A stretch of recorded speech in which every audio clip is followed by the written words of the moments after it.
Hello everyone, this is Srijit and welcome to MCAC35 Advanced Database Management Systems. Let's continue our class on special databases, and today we will see multimedia databases. Multimedia data that include images, audio and video, an increasingly popular form of data, are today almost always stored outside the database in file systems. This kind of storage is not a problem when the number of multimedia objects is relatively small, since features provided by database are usually not important. However, database features become important when the number of multimedia objects stored is large. Issues such as transactional update, querying facilities, and indexing then become important. Multimedia objects often have descriptive attributes, such as those indicating when they were created, who created them, and to what category they belong. One approach to building a database for such multimedia objects is to use databases for storing the descriptive attributes and for keeping track of the files in which the multimedia objects are stored.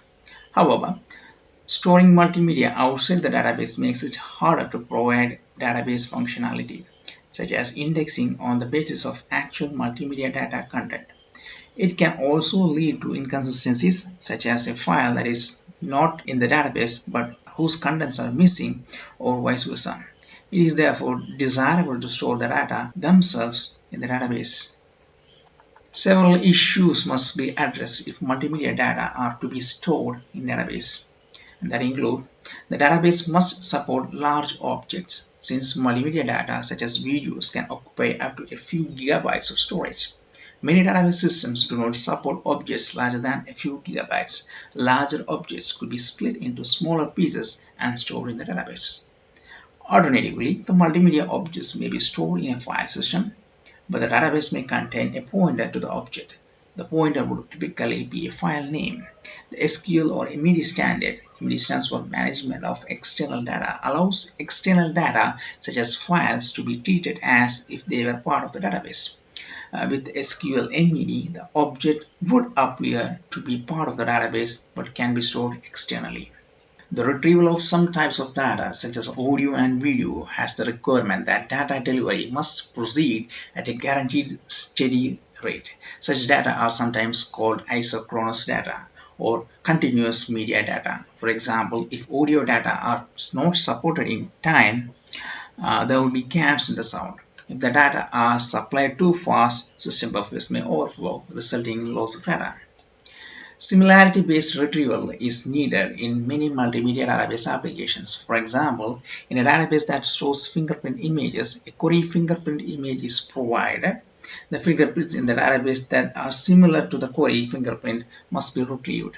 Index structures such as B plus trees and R trees cannot be used for this purpose.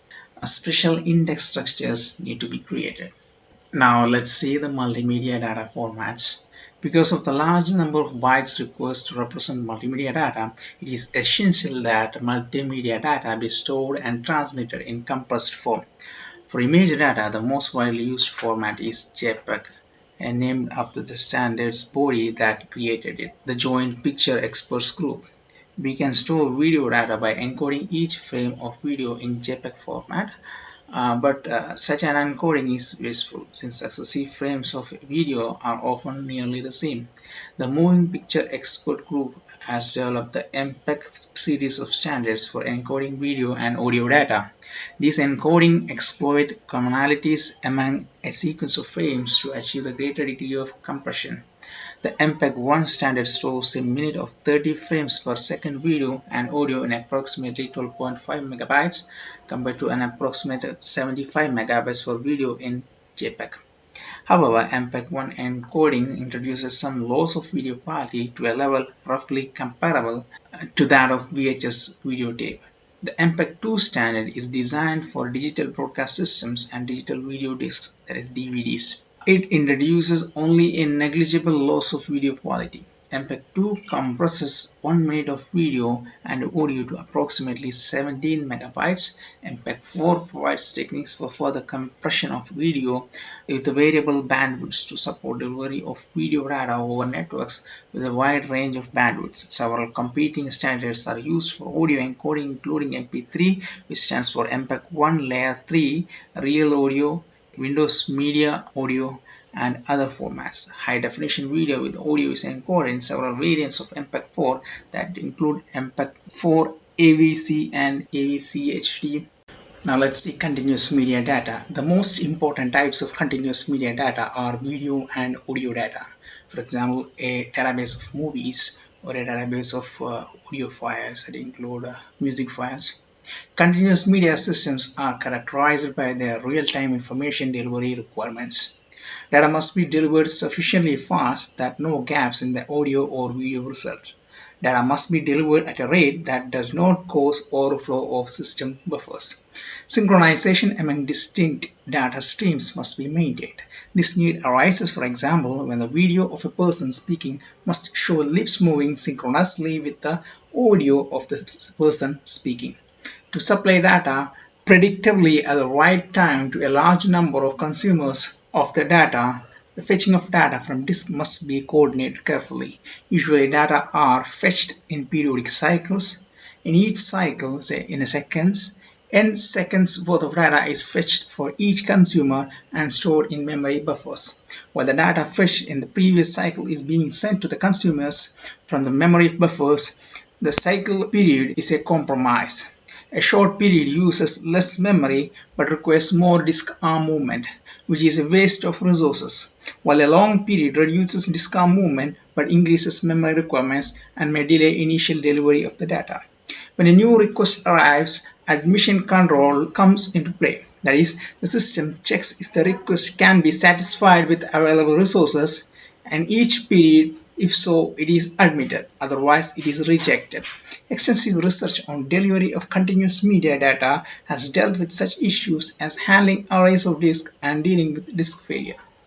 Several vendors offer video-on-demand servers. Current systems are based on file systems because existing database systems do not provide the real-time response that these applications need. The basic architecture of a video-on-demand system comprises of video server. Multimedia data are stored on several disks, usually in a RAID or redundant array of inexpensive disk configuration. System containing a large volume of data may be tertiary storage for less frequently accessed data. Terminals. People view multimedia data through various devices, collectively referred to as terminals. Examples are personal computers and televisions attached to a small inexpensive computer called a set-top box. Then we have network. Transmission of multimedia data from a server to multiple terminals requires a high-capacity network. A video-on-demand service over cable network is widely available. Similarity-based retrieval. In many multimedia applications, data are described only approximately in the database. An example is fingerprint data. Other examples are pictorial data.